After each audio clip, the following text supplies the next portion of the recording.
నమస్తే, welcome to Telugu రాజ్యం. ప్రస్తుతం మనతో పాటు ఉన్నారు చలసాని శ్రీనివాస్ గారు. నమస్కారం సార్. నమస్కారం, అందరికీ నమస్కారం. ముఖ్యంగా కన్నడ రాజకీయాల్లో బిగ్ ట్విస్ట్ అని చెప్పుకోవాలా. ఏంటంటే ఒకవేళ డికే శివకుమార్ కి ముఖ్యమంత్రి పదవి అధిష్టానం ఇస్తే నాకు 140 మంది మద్దతు ఉన్నారు అన్నట్టు కూడా సిద్ధరామయ్య మాట్లాడుతున్నారు.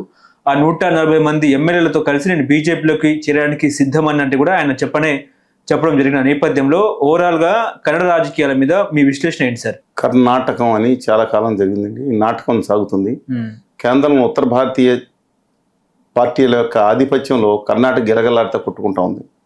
ఇప్పుడు ఆంధ్రప్రదేశ్లో అయితే ఒక బానిసలో లాగా ముగ్గురు నాయకులు తయారయ్యి ఆదాని గారు ఉత్తర భారతీయ జనతా పార్టీ ఎలా ఉన్నారో బానిసత్వంతో ఉన్నా సరే కనీసం ఇంత నాటకాలు లేవు.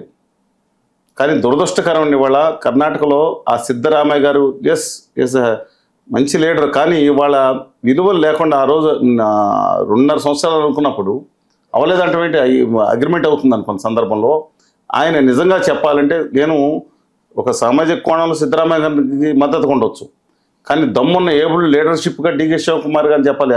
అహ్మద్ పటేల్ గారిని గెలిపించింది ఎవరండి? మన రాష్ట్రం అంతటా మొత్తం ఒక ఆర్గనైజేషన్ నడిపించింది ఆయనే.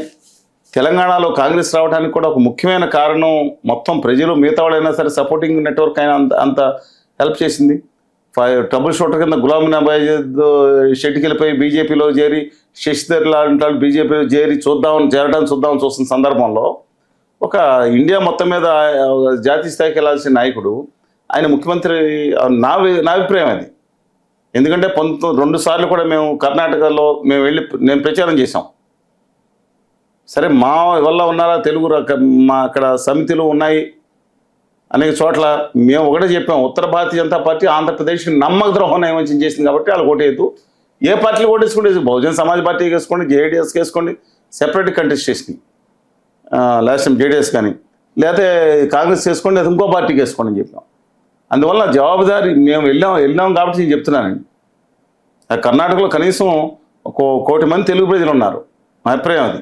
సరే వాళ్ళు 75 లక్షలు అనవచ్చు, మేబీ వాళ్ళ మాతృభాష కింద మార్పు రాసుకున్న వాళ్ళు రావచ్చు. అందుకని సరే కన్నడ ప్రజలున్న తెలుగు ప్రజలు అందరూ ఒకటే కాబట్టి న్యాయంగా పెద్ద మనిషి అయిన సిద్ధరామయ్య గారు న్యాయంగా ఇంకో 6 నెలలు ఉంటాను లేదా అకంప్లిష్ చేయాల్సి ఉన్నాయని చెప్పుకుని శివకుమార్ గారు న్యాయం అని చూసే వాళ్ళకి బయటకు వాళ్ళకి కూడా కనిపించదా? క్లారిటీ ఉన్నాను ఇందులో. కానీ 140 మందిని తీసుకుని బీజేపీ వెళ్తానట్టు మాత్రం అనలేదని అనుకున్నాను నేను. వార్తలు వస్తున్నాయి ఆయన అన్నారని అనుకోను. బట్ అన్ఫార్చునేట్లీ ఏదన్నా చేయడానికి సిద్ధంగా ఉంటారు. 140 మంది ఆయనతో లేరని నా అభిప్రాయం అండి. నాకు అక్కడ చెప్పిన ఎమ్మెల్యే మిత్రులు ఉంటారేమో, తెలిసిన వాళ్ళు ఉంటారు, లేకపోతే ఎవరో నాకు తెలిసిన వాళ్ళు చాలా మంది ఉండొచ్చు. అందువలన శివకుమార్ గారి వెనకే దాదాపు 78 మంది ఉన్నారండి. దీంట్లో fishing between the troubled waters అని ఉత్తర ఆదాని గారి పార్టీ రెడీగా ఉంది.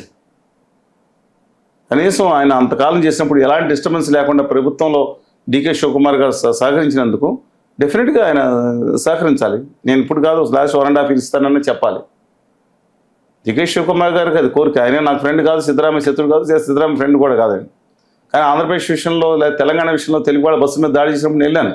యడ్యూరప్ప గారు అన్నారు, ఏ పార్టీ అయితే నాకేంటండి, నేను మీకు ఆ రోజు మీకు చెప్పాను కదా, నేను వెళ్ళొచ్చాం ఇలా చేయొద్దని చెప్పి ఆయన వెంటనే చీఫ్ సెక్రటరీ పిలిచి చెప్పొచ్చారు.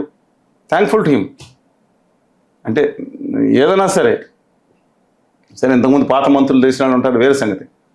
అందువల్ల my humble request very clearly one thing, అక్కడ ఆ ప్రాంతం ఇప్పుడు తిరిగి నిలబడటానికి మళ్ళీ గట్టిగా ప్రయత్నిస్తున్న సందర్భంలో ఈ గొడవలు ఆ రాష్ట్ర ఆర్థిక ప్రగతికి దోహదం చేయవు. పైగా ఉత్తర కర్ణాటకని చీల్చేద్దాను ఉత్తర భారతీయ జనతా పార్టీ ఆశీస్సులతో ఆల్రెడీ మొదలైంది, ఒక ఉద్యమం మొదలు పెడుతున్నారు. జెండా కూడా సెపరేట్ కావాలంటున్నారు. కన్నడ జెండా అద్భుతంగా అది ఎగురుతూ ఉంటుంది. సింధూరంతోనూ పసుపుతోనూ ఉండే ఆ కన్నడ జెండా నవంబర్ 1వ తారీఖున ఎగురుతూ ఉంటే చాలా గొప్పగా అనిపిస్తుంది నాకు. నా ద్రవిడ సోదరులకు సంబంధించింది ఇది. కానీ వాళ్ళు ఇంకో జెండా అక్కడిని చీల్చే ముక్క చెక్కలు చేయడానికి సిద్ధపడుతున్నారు. నిన్న కూడా చెప్తున్నారు ఎంతమంది ఉన్నారు, మరాఠీ మాట డీటెయిల్స్ ఇస్తున్నారండి. కర్ణాటకని అయిన తర్వాత తమిళనాడు, ఉత్తర కర్ణాటక దయచేసి అక్కడ వాళ్ళ దాంట్లో పావులుగా మారొద్దండి. ఆత్మగౌరవం మీరు దెబ్బతీస్తే కాంగ్రెస్ పార్టీ ఉండదో పోతే తర్వాత సంగతి నాకు అవసరం లేదు. కానీ ఆ ప్రజల యొక్క ఆత్మగౌరవాన్ని ఇచ్చిన మ్యాండేట్ని మీ జీవితంలో అంత మ్యాండేట్ వచ్చిందా ఎప్పుడో దేవదాస్ గారి తర్వాత కాంగ్రెస్ పార్టీకి? మీ జీవితంలో ఇంతవరకు మీరు చూసిన రాజకీయ జీవితంలో అంత మ్యాండేట్ వచ్చింది ఏ రోజన్నా? ప్రజలు ఆ ఉత్తర భారతీయ ఆదాని గారి పార్టీని తిరస్కరించి మిమ్మల్ని పెడితే ఇవాళ ఆడుకోవడానికి ఉపయోగపడుతున్నానండి. ప్రజలకు 4 సరే ఫ్రీ బస్సు పెట్టారు, లేదా ఇంకో 2-3 హామీలు అమలు జరగాలి, మీరు అమలు చేయాల్సి ఉంది. మీ పార్టీకి చేయండి, ప్రజలకు న్యాయం చేయండి. మీలో మీరు కొట్టుకుని ఈ దిక్కుమాసిది బీజేపీ వాళ్ళు కూడా కొట్టుకున్నారు, ఇది కాదు. దాంట్లో మళ్ళీ ఇటు మీరు చూశారు కదా, యడ్యూరప్ప గారు అంటే దురదృష్టకరం. మిషన్ దక్షిణ్ పేరుతో ఖచ్చితంగా కూడా దక్షిణాది రాష్ట్రాలు పాగా వేస్తారన్నట్టు కూడా బీహార్ ఎన్నికల తరుణంలోనే వాళ్ళు ఒక స్ట్రాటజీతో ముందుకు వస్తున్నట్టు వార్తలు వస్తున్నాయి. నెక్స్ట్ పశ్చిమ బెంగాల్, ఆ తర్వాత మిషన్ దక్షిణ్ అనే పేరుతో మిషన్ విజయయాత్రలు వార్తలు రావటం ఏంటండి, దక్షిణాది మీద దండయాత్రని ఉత్తర భారతీయ ఆదాని పార్టీ వాళ్ళు ప్రకటించారు. వాళ్ళ అనుంగంచడు ఆంధ్రప్రదేశ్ని తప్పుదారి పట్టించిన ఆ జీవితంలో కాంగ్రెస్ వదలనుకున్నాడు. ముందే ఆయన పార్టీ పెట్టిన గౌరవనీయులు ఎలాంటి మనిషి ఉన్న తర్వాత సంగతి ఆయన పక్కన పెట్టండి. ఈ కిరణ్ కుమార్ రెడ్డి గారు అనే మనిషి అంటాడు దక్షిణాది మీద దండయాత్ర అన్నారు. చూస్తున్న వీడియో చూడండి, దండయాత్ర విజయయాత్ర ఎవడి మీద జయయాత్ర అశ్వమేధయాగం వాళ్ళ బానిసల కింద చేస్తున్నారు ఆదాని గారి ఉత్తర భారతీయ జనతా పార్టీ. అదంటే అర్థంగా దాష్టికం చేసేవాళ్ళని అర్థం, వాళ్ళకి బానిసలుగా చేస్తున్నారా, ఎవడి మీద దండయాత్ర చేస్తారు. మీకు తేడా వస్తేనని చెప్తున్నా, గుజరాత్ మీద దండయాత్ర చేసిన దమ్ము కలేజా ఉన్న ఆంధ్ర శాతవాహనంలో ఉన్న పుట్టిన నేల ఇది. కానీ మీకు బానిసలు చేస్తాను మా రాజకీయ నాయకులు, మీరు చెంచాలుగా చేసుకునే ఆరోపణలు ఉన్నాయి. మీ మగధ సామ్రాజ్యాన్ని, మీకు ఢిల్లీ ఉందా బుల్లి ఉందా, ఒక ఊరే కాదు ఢిల్లీ. ఒకప్పుడు 2000 సంవత్సరాల క్రితం హస్తినాపురం గ్రామం అనుకుంటాండి చెప్తాను, కానీ మగధ సామ్రాజ్యమే పెద్దది. ఆ మగధ సామ్రాజ్యాన్ని జయించి వచ్చిన కెపాసిటీ ఉన్న ఆంధ్ర శాతవాహనులు కోటిలింగాల తెలంగాణలో కానీ అమరావతి ఇప్పుడు దాని కట్టకం, ఇప్పుడు రాజధాని ఆంధ్రప్రదేశ్లో ఉన్న ప్రాంతంలో ఇక్కడి నుంచి వెళ్ళి మేము పరిపాలించి వచ్చాం. ఇక్కడి నుంచి వచ్చి గుజరాత్లో సగభాగాన్ని జయించాం, అనేక దేశాలను జయించిన చరిత్ర ఉంది ఆంధ్రులు. వాళ్ళని దక్షిణాది మీరు చేస్తారా, మీరు చేసిన చరిత్రలు చేసిన దుర్మార్గం ఏంటో మీకు తెలియాలి. ఇవాళ చోళులు ఎలాంటి సామ్రాజ్యం స్థాపించారు, ఇక్కడ కాదు విదేశాల్లో సామ్రాజ్యాలు స్థాపించారు. ఇవాళ మీరు చూసుకుంటే ఇండోనేషియా శ్రీ విజయ సామ్రాజ్యం కానీ, మధ్యపెత్తుగల సామ్రాజ్యం కానీ, ఇవాళ మన కౌండిన్యులు స్థాపించిన చంపా సామ్రాజ్యం కానీ, అంటే వియత్నాం కానీ, కంబోడియా కానీ, వర్మన్ అంటే తెలుగు వాళ్ళు పల్లవుల పేరు నుంచి వచ్చింది, వర్మన్ అని పెట్టుకున్నారు, వేరే సంగతి. మీరు మాట పోనీ ఏదో నేను మా తమిళ సోదరుడు, కన్నడ సోదరుడు, ద్రవిడ సోదరుడు ఎవరైనా సరే ఎక్కడ దండయాత్ర చేస్తారు మీరు.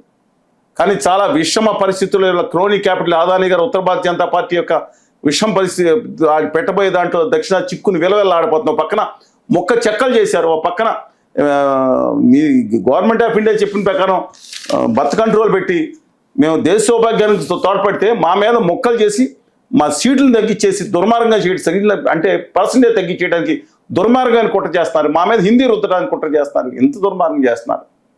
ఇది కూడా చేస్తారండి, అన్ఫార్చునేట్. అంటే ఇంకోటి ఏంటంటే హైదరాబాద్ని కూడా కేంద్ర పాలిత ప్రాంతం చేసే దిశగా కేంద్రం ఆలోచిస్తున్నట్టు కూడా ఒక వార్త వస్తుంది, నిజమే అంటారా? హైదరాబాద్తో పాటు ఇంకోటి చేయాలని ఎప్పటి నుంచో ఉంది, కానీ అంటే దానికి కొంతకాలం చూపిస్తున్నారు.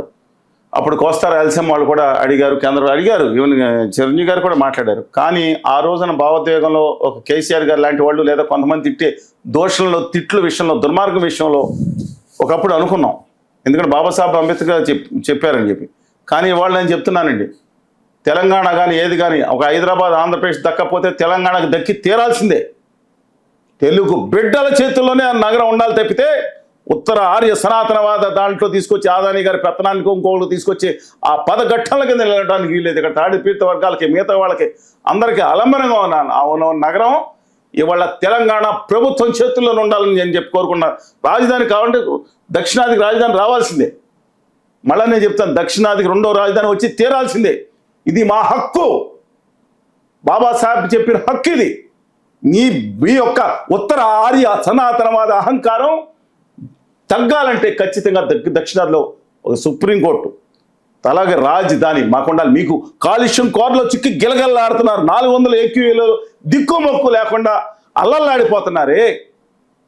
మీకు యమునా నది కాలుష్యం నీళ్ళలో చేపెడితే తోలు ఊడిపోయే పరిస్థితి ఉందే హైదరాబాద్ లాంటి. కానీ అమరావతి మీకు కావాలని అమరావతి ఇప్పుడు 70,000 ఎకరం ఉంది, అమరావతిలో 2 రాజధాని పెట్టుకోండి, హైదరాబాద్లో సుప్రీంకోర్టు పెట్టుకోండి, లేదా ఇంకోటి బెంగళూరులో పెట్టండి, తప్పేంది. ఓకే, మా దక్షిణాదికి హక్కు ఉంది. నేను బాబాసాహెబ్ అంబేద్కర్ చెప్పారు. ఇవాళ మీ దుర్మార్గమైన కుట్రలు కొనసాగకుండా ఉండాలంటే డెఫినెట్గా హైదరాబాద్లో దేశానికి 2వ రాజధాని లేదా అమరావతిలో పెట్టాలి, బెంచి మిగతా చోట్ల పెట్టాలి, తక్షణమే పెట్టాలి. మీ ఉత్తరాది అహంకారం ఇంకా పెరగకుండా తక్షణమే పెట్టాలి. కానీ హైదరాబాద్లో మీకు హైదరాబాద్లో చెప్పండి, ముఖ్యమంత్రి గారు ఉన్నారు, లేదా రేపు హరీష్ రావు గారు అవుతారు, లేదా ఇంకొకళ్ళు అవుతారు, ఎవరైతే ఏమైంది అందరూ కలిసి ఒక కేటాయిస్తారు. మీకు ఎంత కావాలి? కేంద్ర సెంట్రల్ సెక్రటరీ ఎంత ఉంది, అంతా కలిపి ఒక 5,000 ఎకరాలు కేటాయిస్తారు. అద్భుతమైన నగరం, రాజధాని నగరం కింద హైదరాబాద్ పక్కన పెట్టుకోండి. అద్భుతంగా ల్యాండ్స్ ఉన్నాయి, అవసరం కూడా. కానీ హైదరాబాద్ మీద ఇక్కడ స్థానికుల వాళ్ళకి హక్కు ఖచ్చితంగా ఉండాలి. తెలుగు బిడ్డలకు కానీ ఇక్కడ స్థిరపడినాడు. తెలుగు బిడ్డలు అంటే నేను డజన్ మీన్ తెలుగు వాళ్ళనే కాదండి, ఇక్కడ స్థిరపడి ఓన్ చేసుకోవాలి. అంటే ఇక్కడ ఉండి 50 సంవత్సరాలకు ఉండి తెలుగు మాట్లాడేది ఇంకా అని మాట్లాడతారు కదా, కాదు. ఇక్కడ ప్రాంతం పట్ల మమేకమైన ఉండే వాళ్ళని, పచ్చి భక్తు వ్యాపారస్తులుగా ఉండే బ్యాచ్ కాకుండా ఇక్కడ ఆప్యాయత అందాగాలు ఉన్న వాళ్ళని, ఓన్ చేసుకున్న వాళ్ళని, డెఫినెట్గా వాళ్ళందరూ ఇక్కడ తెలంగాణ బిడ్డలే కదా. డెఫినెట్గా తెలంగాణ చేతిలోనే హైదరాబాద్ ఉండి తీరాలి. ఆ రోజు డిమాండ్ చేశారంటే వేరే పరిస్థితులు. హలో, తెలుగు రాజ్యం ఛానల్ చూస్తున్నారా? సామాజిక, రాజకీయ, జీవన చిత్రణే తెలుగు రాజ్యం. అతిశయోక్తులు, అసత్యాలు ఉండవు. రాజకీయ కోణం కాదు, ప్రజా కోణమే కొలబద్ద.